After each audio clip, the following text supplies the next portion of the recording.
Right. Episode 3 of the Living the Tiny Life podcast. Anything you want to say before we get started? Hello. We are back in the tiny house. Not that you can really see because we've just got kind of like the wall behind us. We're also next to a road, which is behind the camera.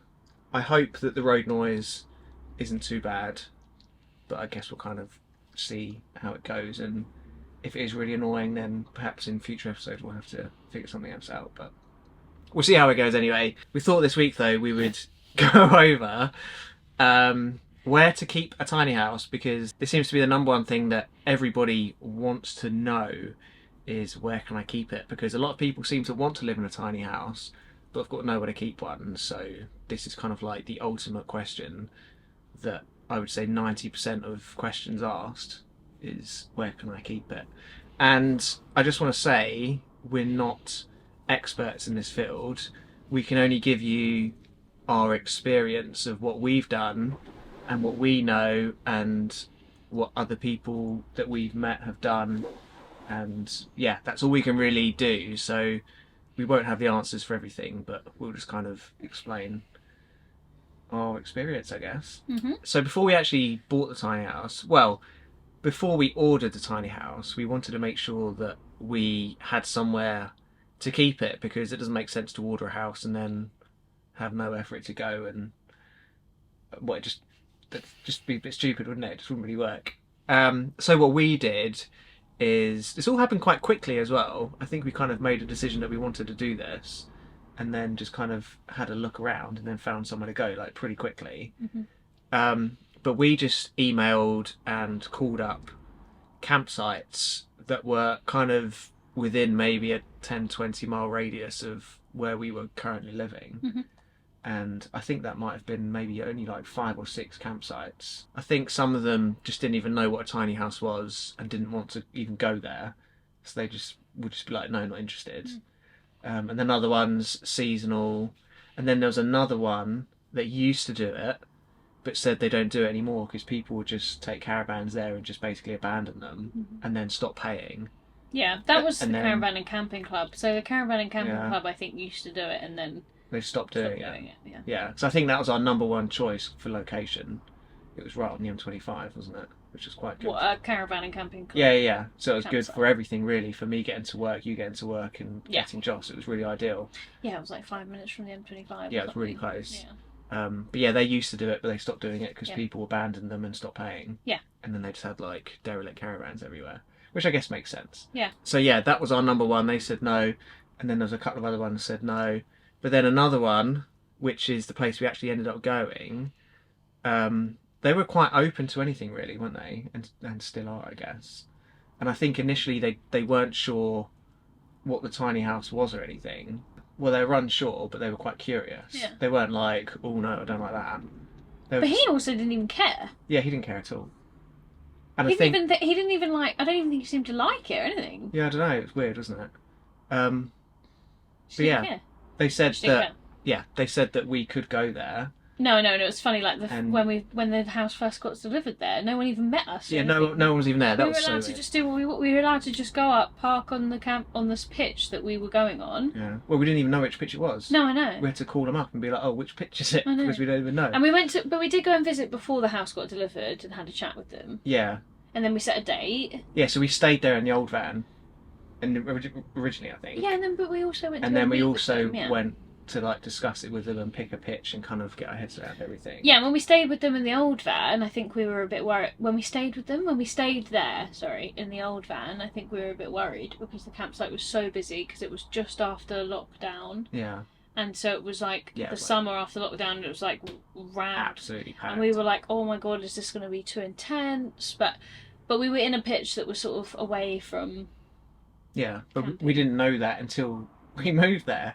Well, it wasn't really away from camping either, but whatever. Yeah. But But I think yeah. their philosophy was, and still is, that Philosophy, well, approach. is they were just kind of like, I don't know, they just didn't really care, did they? Not that they didn't care, but they were just like, yeah, you can like stay on that pitch, like, Yeah. crack on. Yeah. And that was kind of it, really. Yeah. And I think we were quite apprehensive because we were just like, oh, do they definitely know that this is a tiny house, not a caravan? Like, is this definitely going to happen? Yeah. But then, yeah, like we just said a minute ago, the day the house got delivered, there was no one even there. Yeah. And we weren't even really too sure where to go. Yeah. And then... Yeah, so basically, as long as we paid, they just didn't care. Yeah, and the house is no bigger than a caravan, like a standard caravan. Obviously, it's a lot taller, but lengthwise, it fits on a standard pitch fine. Yeah, and they had things there that were much bigger. Yeah. Yes, they had some fifth wheelers there. Oh, and static. And statics as well. There's a bus that I think is still there. Yeah. So yeah, they were just really open, bus, and they were just like coach almost. Yeah, they were just saying that as long as you pay, then yeah, just pick a pitch and off you go. Yeah. And it was literally as simple as that. Obviously keep things tidy or whatever. Yes, they had like rules as well, so you couldn't build any sheds or you couldn't. Yeah, but those rules weren't there when we first moved there. No, yeah. So after we got a letter eventually, didn't we?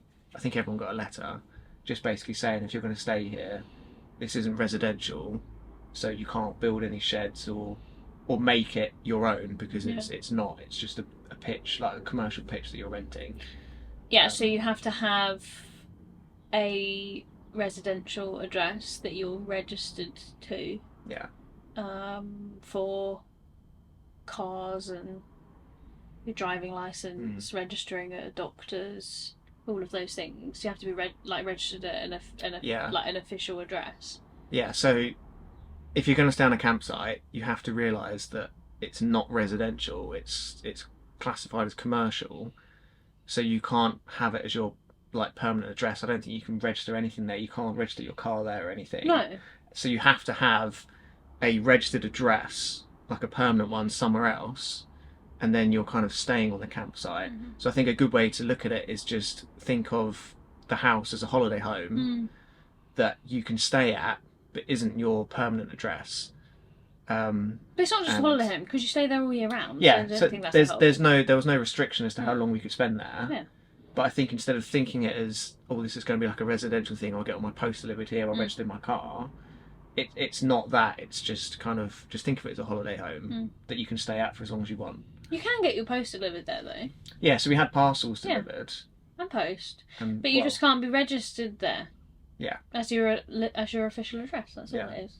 I think I might have been overcomplicating. Yeah, I think you're just over-explaining it. Like, I think it's just obvious. Yeah, I just want to make it clear that it's not residential; it's commercial. And then I think you made that clear. And then with that in mind, do you think it's commercial or residential? I think I'm not sure. It's definitely commercial. With that in mind, though, one thing that is different is that the electricity rates on a commercial premises, or at least on the one that we were on, I don't know if that's always the case, but on the campsite that we were on, they were commercial electricity rates, which obviously at the moment is a problem. Yeah, because they're not capped. It wasn't a problem when we first moved there. Yeah, because now bills have gone up so much. The difference between the residential energy cap and the commercial, I don't think the commercial even has a cap. No, but it's really expensive. It's like double the price for your electricity. And that might not be the same at all campsites. I don't want to, you don't know. I don't know. Yes, it's just our experience. Yeah. Like some places might have deals where you just pay for your pitch and that's all included. I don't know. Like this is just what happened, and things just changed when the cost of energy changed in the last year or so. Yeah, it was like the end of last summer, wasn't it? Because I think when we first moved there, I think we paid 18 pence a unit for electricity. But just before we left the campsite to move here, we were paying, I think they fixed the rate at 42 pence a unit. So much. Which at the time was double what the residential one was. I know the residential's gone up to 29, but I think it was about 21 at the time. And they fixed it at 42. Oh, so expensive. So before we found this place, we were thinking that throughout the winter just gone, we were going to be paying about £200 a month just in electricity. Yeah. Because in our house, everything's electric. All of our heating, we don't have any gas. Everything's electric. So caravans and fifth wheelers and mobile homes usually have gas. But even so, gas is really expensive. Yeah. So it doesn't really make it's any all difference. Kind of relative, isn't it? Campsite is the first place we went. And I think it's probably a good place to start, to be honest. You've got all your facilities there. You've got your waste collection, you've got like everything you could possibly need, Yeah. just kind of there. Yeah, it's sort of a good And it's a good starting point. adjustment. Mm.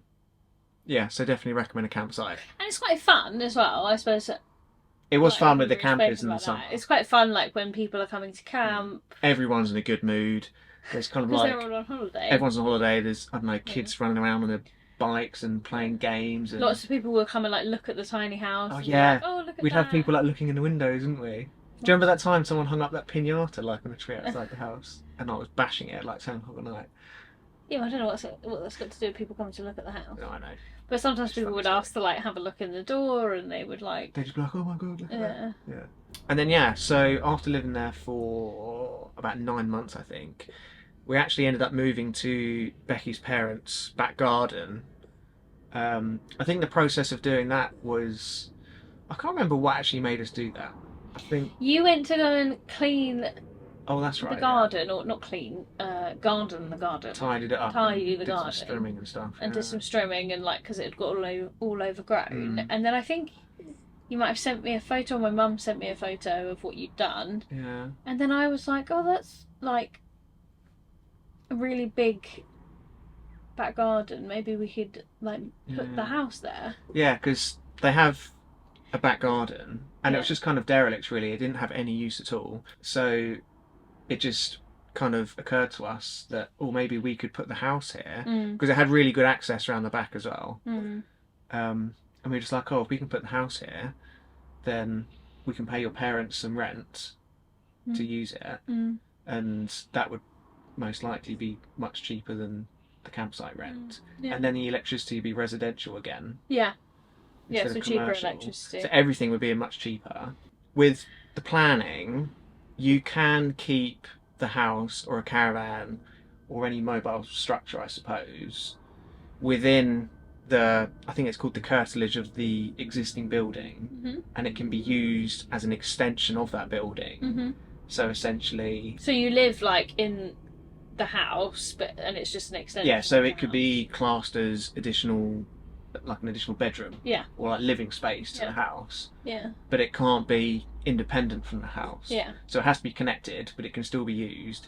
And then you don't need planning permission at all, Yeah. as long as it's not obstructing any roads or anything like that. Yeah. So we were thinking that we don't even need to apply for planning permission because it's just going to go in the garden. There's We no... didn't think that. We knew that. Okay, we knew that. There's no obstruction to Yeah. anything. We can just plonk it in the garden. Yeah.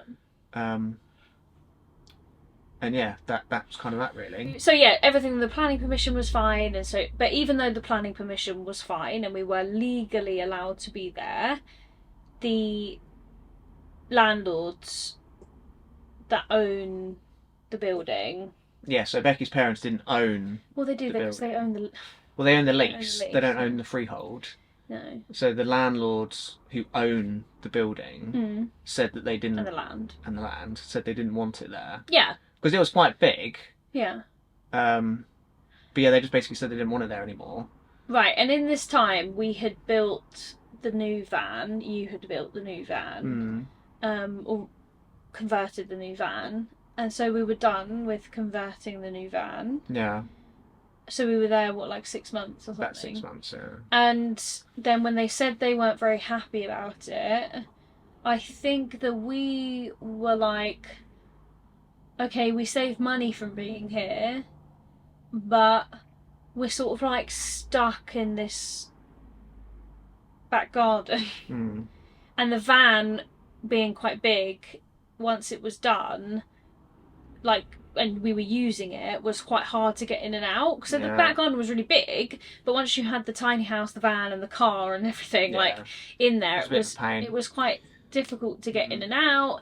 I think we just felt a little bit cramped. I think we felt like on the campsite there were other people who were living the lifestyle that we were living and doing what we were doing. And so, whereas when we were living there, it was like everyone was just living in houses, and I think we just felt a bit like cramped in felt a bit the out back of garden. place, didn't we? Yeah, and a bit out of place. We kind of missed that community feel a bit.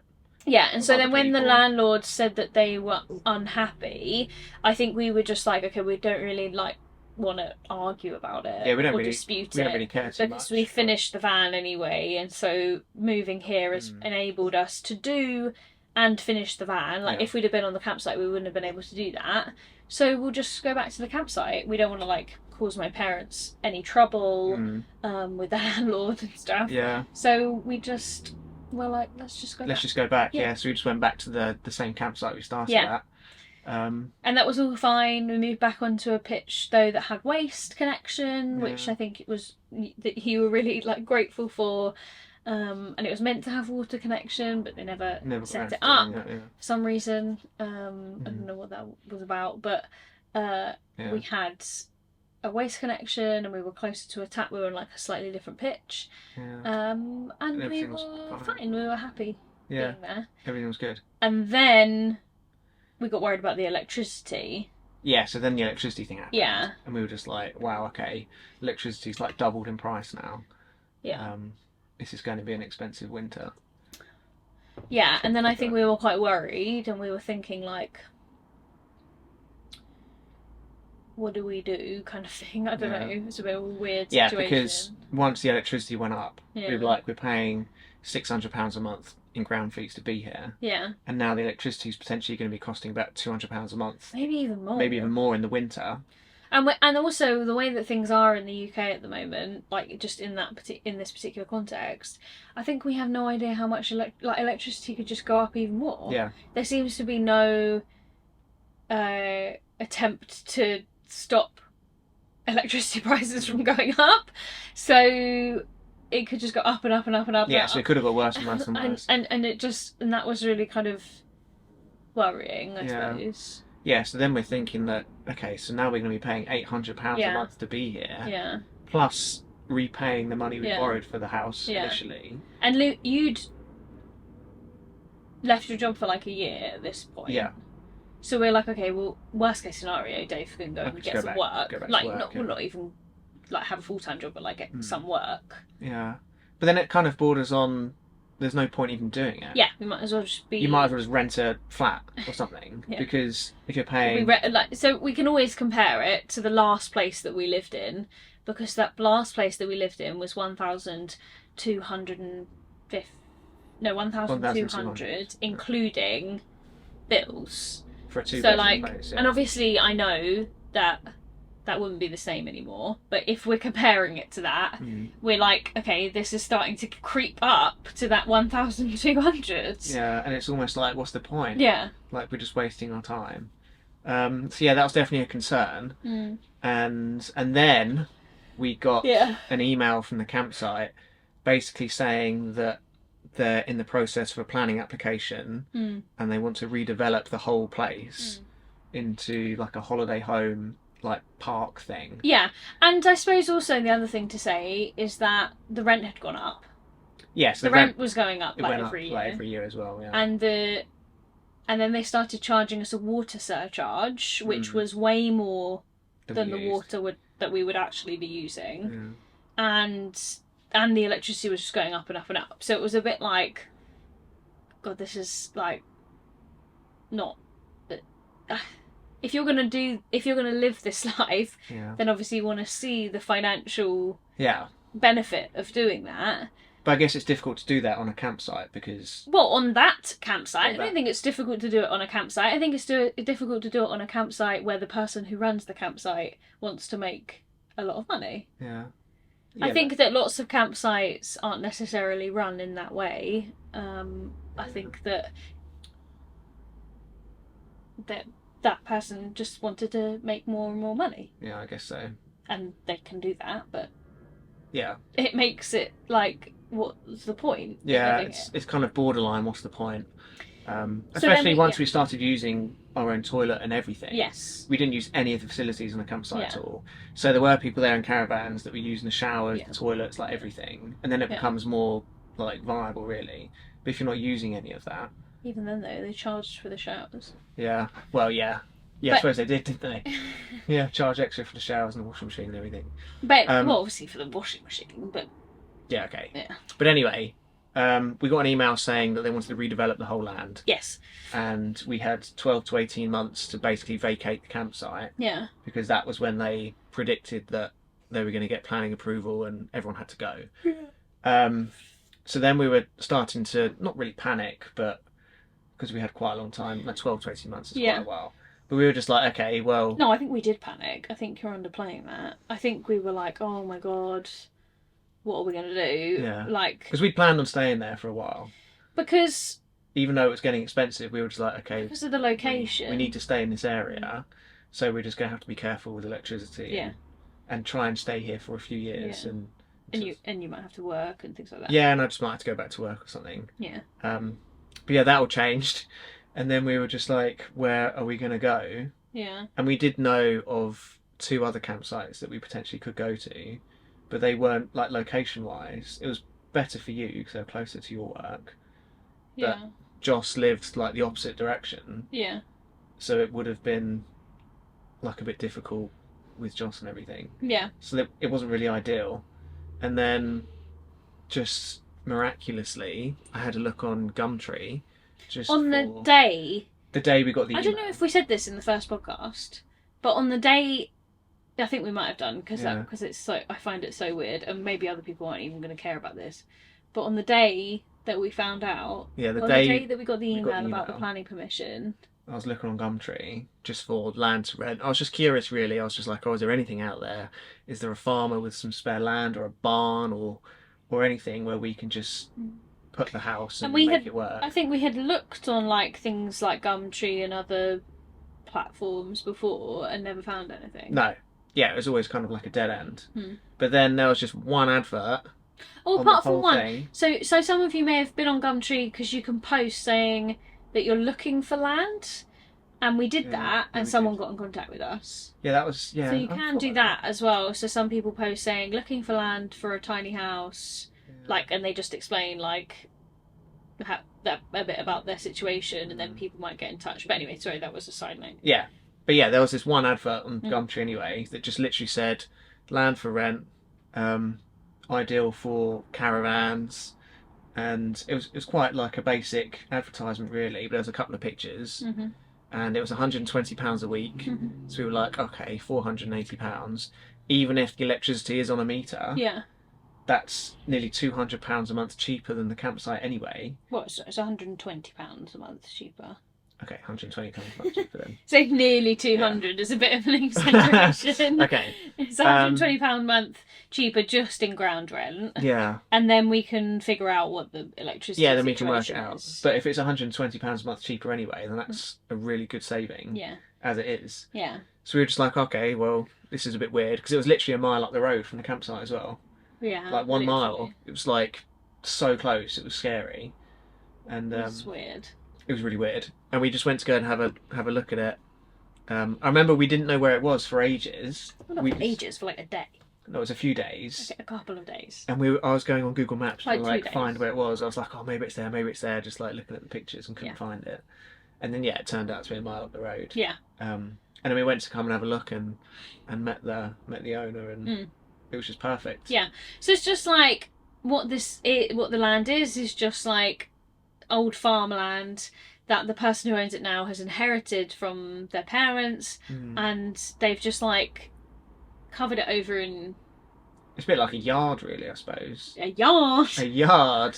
They've just covered it over in... With like gravel. Gravel, that's the word. And it's got electrical points. Yeah, it's got electrical points like you would on a campsite. And... We've got mains water supply. Yeah. There's a big septic tank. Everything's all hooked underneath, so we've got a waste connection. Yeah. Fresh water supply. We've got power. Our designated pitch is about 3 times the size of the pitch we had at the campsite. Literally 4 times, maybe. Yeah, it's massive. And we're allowed to put up fences if we want to. We just haven't because it's quite expensive. Yeah, we have put up a shed though. We've got a shed with an exercise bike in it. A spin bike. A spin bike, yes, we've done that. And yeah, it's just amazing. Yeah, and we have so much room. We have like so much, so much more. The land itself. That's the other thing, actually. We didn't say that about the campsite. When we moved back to like, well, probably not a smaller pitch, but we had a bigger van, and again, it was the same problem as we were having at my mum's. Yeah, it was just tight. a bit cramped. Yeah, it's quite difficult. Getting the van in and out. So yeah, now we've got the house long ways, and then we've got the van and the car like next to it long ways, and then we've got the whole width of that again, sort of out the front. Yeah. And we've got the shed the other end. Like, we've got so much room, it's ridiculous. Yeah. And now with the van, we can just drive straight in and park it. Yeah. Without having to like do a 10-point turn to try and get it in. Yeah. And yeah, got the shed with the bike and. Just And it's £600 all in. Yeah, so it was 480 for the rent, Mm-hmm. and then they said 120 just for... another 120 just to cover electricity, council tax, and like just everything really. Water. So £600 all in a month, and not only do we have 10 times more room than we had before, we were like, this is potentially £200 a month cheaper than the campsite, and we're not on a meter either for the electricity. Mm-hmm. So, but even if we were on a meter, because this is a farm and it has permission for residents, it's residential rate, yeah. rates. So then it's affordable anyway. Yeah. Well, so more affordable. But yeah, it just like ticked every single box. Yeah. We were just like, this is just so perfect. And how weird is it that we found this on the day that we got the email? Yeah. Like, it was just absolutely crazy. So yeah, we pretty much just called the guy up to move the house, and I think within 2 weeks we were gone, weren't we? Yeah. Like, it was just so obvious to us. We were like, even though we've got all of this time, well, it was just a no-brainer. I think we were thinking, what if we wait and go, we'll stay here for a bit longer, and then someone takes this pitch. Yeah, because then if this is gone. But then also, there was no question, because it was going to be so much cheaper, and we had already been feeling worried about the electricity, and we were like, it solves all of our problems. So much room, and it was just and they're just really lovely. Yeah, they are very nice as well. They're just really lovely. There's people. about a dozen other caravans and statics here. Yeah. The land does have permission for caravans on like a residential basis. Statics and... So we have our own bin rather than a big like commercial wheelie bin thing. Yeah. Just thought you'd like to know. And yeah, it's classified as residential. I don't know the process of the planning that they went through to get that. But yeah, we've got residential permission to be here, so there's no time restraints. We don't have to be gone for a couple of months a year or anything like that. We've just got a plot that we can stay here as long as they'll let us, really, and it's just perfect. So the answer to the question of like, what do you do, is just like, look around. Yeah. And be resourceful, and just call people, email people. I think that you need to trying to find somewhere, because there are places that exist, whether they be campsites, and they may not all have, like, there are other campsites I know that some of the people who lived on the campsite that we were on moved back onto, because they were saying, oh, we got cheaper electric on this other campsite, so we're moving back there, or oh, the ground rent was cheaper, so we're moving back there.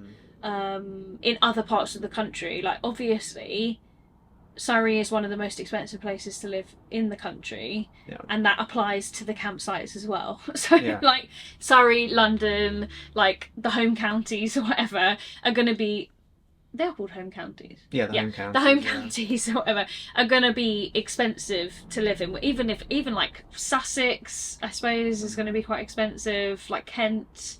Anywhere in the southeast of England, basically. It's just going to be. It's just an expensive place to live, and that has a knock-on effect on the campsites as well. There's no way of getting around that. It doesn't like suddenly just not matter because it's a campsite. Like it's an expensive place to be. So yeah, you could move to like.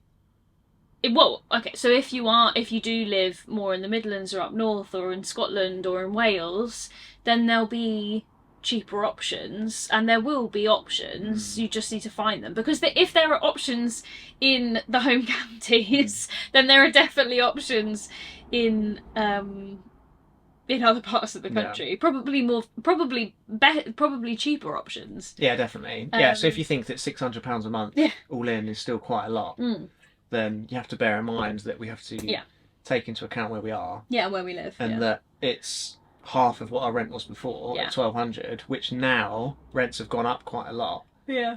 I'd imagine it's probably about £1,400 now. Yeah. So it's less than half. Even more, baby. So yeah, living here, it's a huge saving. and we've got everything that we need. It's but you really just great. need to You just look need to around and keep finding. Like, so the other thing that came up when I, like I said, when we said on Gumtree that we were looking for land, someone from St Albans got in touch and just said, "Oh, we've got some land. We're interested in having tiny houses on the land." And it was just too far away from us. Yeah, it's we know of another campsite that will take people in Reading. Again, too far away. We know of another campsite that will take people in Kent, in Sevenoaks. Too expensive. We know of another campsite that will take people in Essex. Like, those people who used to live on the campsite went to even a different part of Essex. I think they were going to like Basildon or something. There are like places across the country that will definitely that definitely do this. Yeah. You just need to keep looking, and it can be a bit of a pain. Like sometimes people people who like who run campsites or farms or whatever aren't very good with responding to emails or whatever, so you just have to keep like in a polite way, like keep kind of persisting and ringing them and being polite and just sending photos, maybe explaining what the house is. I think you need to be quite flexible, but also I suppose thinking about the family options that you might have.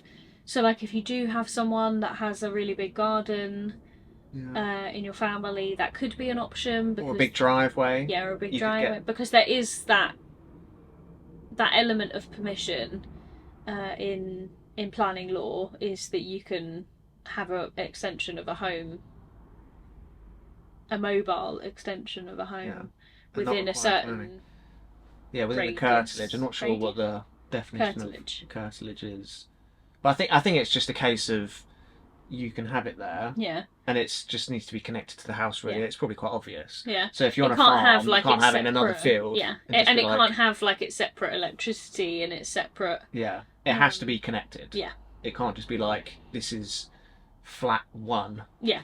Of like thingamajiggy house. Yeah, so you technically live in the house. Yeah, but you're just kind of sleeping. Not technically. You legally live in the house. Yeah. But you are sleeping out in the caravan. Yeah, so that's... And people have been doing that for years. Like, that has been a thing for a long, long time. Like, people have caravans on their driveways that their daughter or son or whoever will live in. Like, that's not uncommon. No, definitely. I know this isn't quite the same, but one of my mum's neighbours, I think they have 5 children, and in the summer months they sleep in a massive tent in the garden. Okay, that's totally not the same. I know it's totally different, but it's but it's kind of like, as long as you're in the house, then you don't have to sleep in there and live in there. You can use sort of additional things to like live in. I think it's a really bad example. I think we're just kind of like... I was watching Teen Mum, and this young girl got pregnant really young, and she just lived in a caravan on the driveway. Yeah. Because she still needed to kind of like be at home, but they wanted her to be close, but she wanted to like have her own space with the baby. Yeah. It's like another random example, but it does happen a lot, I think. Yeah, I think that you just generally need to be quite flexible with it. I think when we very first decided to do it, we were just kind of like, okay, the campsite said yes, let's just do it. Let's just go for it and just kind of ride the wave and kind of see where this goes. Yeah. And it is a financial commitment, because we were like, oh, if this doesn't work, like, we've spent a lot of money on this and that could potentially be a problem. But there's only one way we're really going to find out.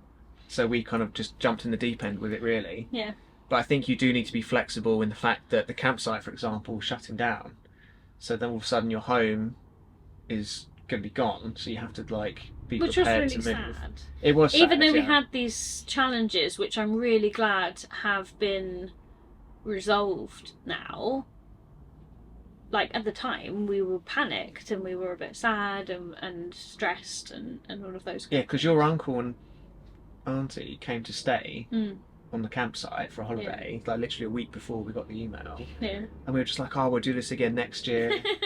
Like, and we were gonna have your brother, like your stepbrother, come and stay. Yeah, it was like, oh, Jack can come and stay on the campsite, and we can just have kind of like a holiday. Everyone like, oh, it's brilliant. And we were like, oh, we'll stay here for a few years until Joss is older, and then maybe we'll look at moving somewhere a bit cheaper or whatever. I don't know. And then got that email. We were just like, oh, okay, now we've got to move. So very unexpected. But you have to be quite flexible. If you Unless don't you're on have your own land. unless you have your own land in which you're in control, Yeah. then you have to be quite flexible with the potential that you'll have to move on.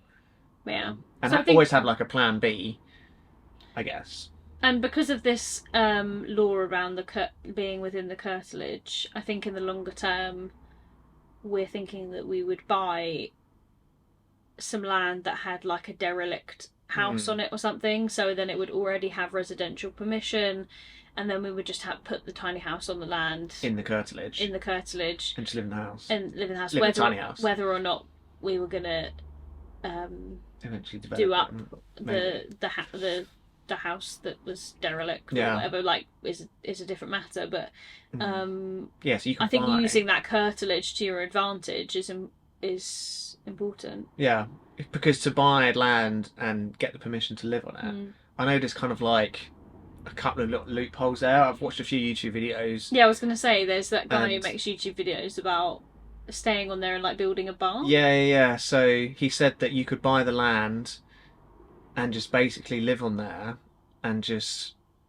apply for planning permission, but really long it out. Yeah. And you could stay there for around about 18 months to 2 years before you get told that you have to leave. Yeah, and this is on YouTube. So don't like quote me on this, I'm not entirely sure. But I think he said that you can just do that, or you can have some animals, and if they're breeding at a certain time, you can't be evicted. Or there's another law with like building a barn or something, that if you apply for permission to build a barn, or you don't need permission to build a barn, but if you're building a barn, then you're allowed to stay there until the barn's built. The barn. And you have like a 6-year window or something. Yeah. But then the land has to be like 12 acres or more, or something like that. So those were like weird loopholes, and which things that we would probably avoid. And so because it's so hard to get planning permission, or to get permission to have, because it's not like planning permission, is it? We're not trying to like develop anything. No. But to get permission to have the tiny house on land that doesn't already have residential permission is really hard. So we're just thinking we'd just buy somewhere that had residential permission. Yeah, so you can probably buy somewhere quite, well, not cheap, but somewhere quite reasonable with a derelict house. Yeah. And you can just plonk the tiny house next to it in the curtilage. Yeah, so if you have money, you have more options. And then you've got the permission to be there. And then you've got all the services, water, electricity, and everything's all there. Because if you bought agricultural land, you'd have to probably dig a well and mess about with all that kind of stuff as well. So yeah, I think that's what we might look into. But in a few years' time, I think. In the longer term. Once you've saved up some money and Joss is a bit older. We plan to stay here for. We might look at that. Yeah, we're planning to stay here now for, well, who knows, until. Don't say it because. Until we just, we thought that last time. Touch wood. Don't want to get an email tomorrow saying that we have to go, because that would be a disaster. There is also a thing in Wales that they do called the One Planet Development, which I don't think we could do with the tiny house because I think there's some like strict rules. But there's a thing in Wales anyway where if you live off grid and your carbon footprint is really low, you can have permission to live on greenbelt land. But I think you have to like build your own house out of the materials that are on the land. You have to grow like 70% of your vegetables or your food. Your vegetables. And I don't think you can have a job. I think you have to make money to sustain yourself with the land that you have. You just can't do anything that has any kind of carbon footprint. Yeah, you can't have a car. Can't have a car or anything. Like it's really quite extreme, which might work for some people. Yeah, if you're up for that. But yeah, that's another option as well. But I think even that's quite difficult to do. Yeah. To like get the permission and everything to do that is probably quite hard. And then if you don't meet the criteria, then you can just have your permission just taken away. Yeah, according to what we've read anyway. Yeah. We should probably still go and look at those. So they have like an open day and stuff. So we thought about maybe I think we might travel to Wales in the summer this year. Maybe they have open days in the summer, so maybe have a look at that. Get a better idea because we don't really know. We don't really know what we're going to want to do. We don't really know. We don't really know. We don't really know. So yeah, that's kind of our experience with living in a tiny house where we've been. So campsite is a great start and a great option. If you can find one that will allow you to stay there all year round. Some campsites, seasonal pitches. You could even possibly make a seasonal pitch work, maybe. I don't know. Depends on your own circumstances, I guess. Yeah. If one of them's shut for maybe 2 months a year, you could perhaps go on a 2-month holiday or something. Oh, we found that other campsite in Kent as well, didn't we? Which one? The one that was like more expensive. Oh yeah, that one. Yeah. Yeah. That was really expensive though. Yeah, Maidstone. Yeah. Yes, there was another campsite in Maidstone that they had 2 seasonal pitches that ran 6 months each, like concurrent. Yeah, so you could live there for 12 months, Yeah. and that was fine, but that was really expensive. But it looked really nice. I think at the time that was about £8,500 a year. Yeah.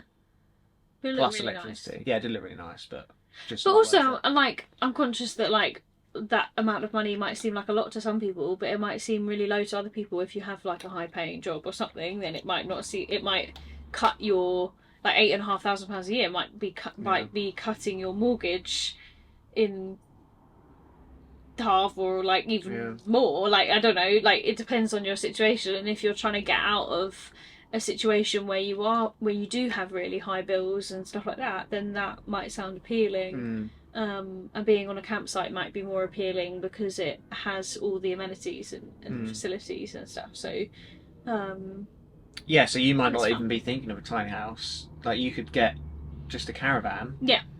And use the facilities that a campsite offers. Yes. And then it makes more sense. Yeah. Because then we paid nearly. Because you don't have to pay for the thing. So we paid nearly £50,000 for the house. Yeah. Whereas you could get a caravan for maybe like 10. Even less. Or less than that. And then go to the campsite, and then you've got all the facilities and everything you need, and you're just literally sleeping in a caravan. Yeah. So that could make more financial sense. If you're trying to like just share, there was someone who lived on the campsite that we were on before who lived in a tent. Yeah, for the whole summer. And then there was that guy. I don't know if he was staying. He was staying in the winter. The guy stayed in the teepee in the winter. Oh yeah. Oh yeah, that's right. Yeah. Yeah. I had like a wood burner, so it wasn't weird. Why is that weird? I suppose it's not weird, is it? True. I suppose it's just weird to see someone living in a tent in the winter, isn't it? It's cold. It's cold, probably. But yeah. But I think he had like a wood burner. Yeah, just make it work, don't you? But you can do something. I suppose what I'm trying to say is that some people might be in a situation where they're trying to like radically change their lives, and there are lots of options out there. You don't have to be stuck with huge debt and huge bills and a job you hate. You can change your life, whether you have kids, whether you don't have kids, whether you have a partner, whether you don't have a partner. You can go and do something else, and go and like live a different life. Yeah. If you want to. A better life, I'd say. Yeah, but just I suppose that's all kind of not with that kind of financial strain.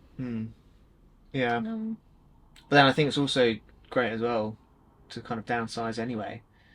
I think downsizing is, if you don't need the space that you have, then it just doesn't make sense to pay for it, does it? In our opinion, anyway. I think the smaller you can go, the better. I think. Yeah. If you've got any questions or you want us to elaborate on anything, just let us know. I think we're going to do just an FAQ episode where we literally just answer direct questions that people are asking us. Yeah, probably maybe more than one. Yeah. Some of the questions take a while to answer as well. Yeah. Especially when we're rambling on. Yeah. But yeah, we're currently on residential land, which is brilliant. The only downside is the road, I guess, but it's got to be a compromise, isn't there? Yeah, and I don't mind it. Yeah, the road is not too bad. That's the other thing also where we were living before, was planes. Oh yeah. Yeah, the planes are really bad. They were really loud. Yeah, we're right under a flight path. And when we first moved there, it was lockdown, so the airport was shut, so there were no planes. We were like, this is amazing. Yeah. And then lockdown ended, and all of a sudden there's just massive planes, low-flying planes, like flying over. So that was a bit annoying, but... And now we don't have the planes. We've got the road instead. But the road's not as bad. The road's better. The road is quiet overnight. The plane's just 24/7. But I really hope you enjoyed this episode anyway. Like I said, or we said, any questions, anything like that, anything you want to know, just leave it in the comment section and we will get around to answering them in the future episode of the Living the Tiny House podcast. I think we're just going to call it that, aren't we? I don't know. Living the tiny life. You said living in a tiny house. Did I? Living the Tiny Life podcast. Yeah. I thought you said living in the tiny house. I think maybe I did. Living in the tiny house podcast. Living the tiny life podcast. All right. Well, anyway, we'll see you in the next one, guys. Thank you so much for tuning in, and have a lovely day. The dogs are so snoozy. I know, absolutely KO'd. Definitely the best time to film this after we've been for a walk. Yeah. Don't drink too much of that. No, I know. Should get the toots. Coconut water. Don't put that in. I just said you get the toots. Love it. Right, put it in the fridge so you don't keep drinking it.